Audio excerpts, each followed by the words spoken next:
Salam dari HKBP Kernolong, HKBP tertua di Pulau Jawa. Sebelum kita memasuki peristirahatan kita di malam ini, sejenak kita mendengarkan firman Tuhan. Mari kita berdoa. Bapa yang Maha Pengasih juga Maha Penyayang yang bertahta dalam kerajaan sorga mulia, kami mengucap syukur atas kebaikan-Mu yang memelihara kehidupan kami dari pagi hingga malam ini. Sebelum kami beristirahat, kami mau mendengarkan firman-Mu. Ampuni dosa kami, hanya di dalam nama anak-Mu Yesus Kristus kami berdoa dan mengucap syukur. Amin.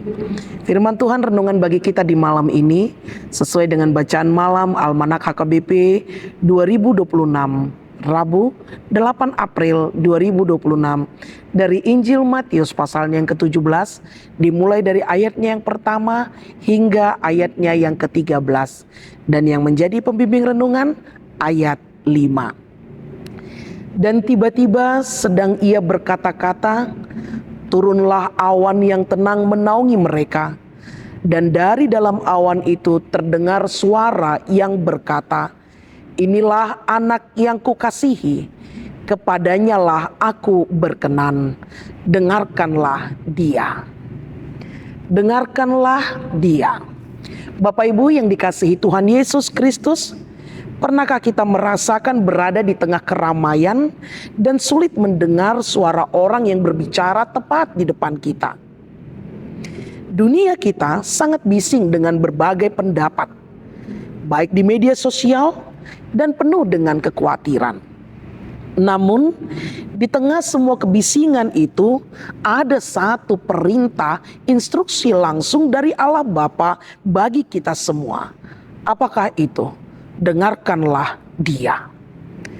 Bapak Ibu saudara-saudari yang dikasihi Tuhan Yesus Kristus, nats ini secara keseluruhan dikenal dengan peristiwa transfigurasi atau perubahan wajah Yesus di atas gunung, di mana pada saat itu murid tampak melihat ada Musa yang mewakili hukum Taurat dan Elia yang mewakili para nabi.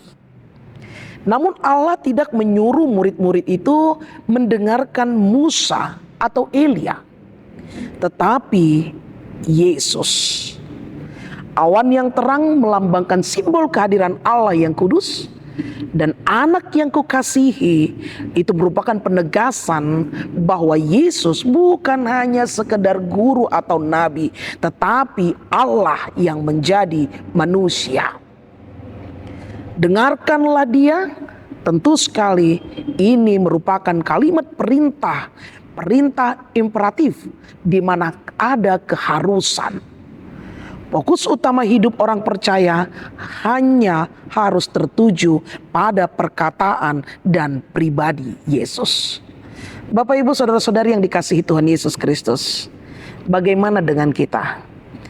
Bagaimana kita mendengarkan Yesus di zaman sekarang?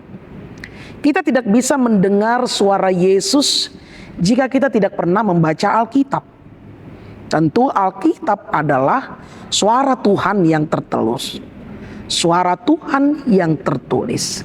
Karena itu mari kita luangkan waktu kita di dalam keseharian kita beberapa menit setiap pagi untuk membaca Alkitab atau mendengarkan renungan. Saat ini tentu banyak suara yang mengatakan bahwa kita tidak berharga. Kita harus sukses dengan cara apapun, atau kita harus membalas kejahatan. Mendengarkan Yesus berarti memilih untuk mengikuti suaranya yang mengajarkan kasih, pengampunan, dan kerendahan hati. Dengan ketaatan itu merupakan bukti kita mendengar bahwa di dalam mendengar bukan hanya masuk telinga kiri, keluar telinga kanan atau sebaliknya. Tetapi mendengar berarti melakukan. Bapak Ibu saudara-saudari yang dikasihi Tuhan Yesus Kristus, kemenangan telah dinyatakan Kristus melalui kebangkitan anaknya Yesus Kristus. Karena itu fakta iman percaya kita telah nyata bahwa dialah yang empunya segalanya. Dengarkanlah dia. agar kita memperoleh hidup yang kekal. Amin. Terima kasih Bapa atas firman yang telah kami dengar di malam ini. Engkau mengingatkan kami bahwa Engkau adalah anak Allah yang harus kami dengarkan dan harus kami laksanakan perintah-Mu. Karena kami akan memperoleh hidup yang kekal dengan melakukan yang seturut dengan kehendak-Mu, menjalankan kasih di tengah muka bumi ini. Kami mau beristirahat, Tuhan berkati kami. Ampuni dosa kami, hanya di dalam nama anak-Mu, Yesus Kristus, kami berdoa dan mengucap syukur. Anugerah dari Tuhan kita Yesus Kristus, kasih setia Allah Bapa, dan persekutuan dengan Roh Kudus menyertai engkau. Amin.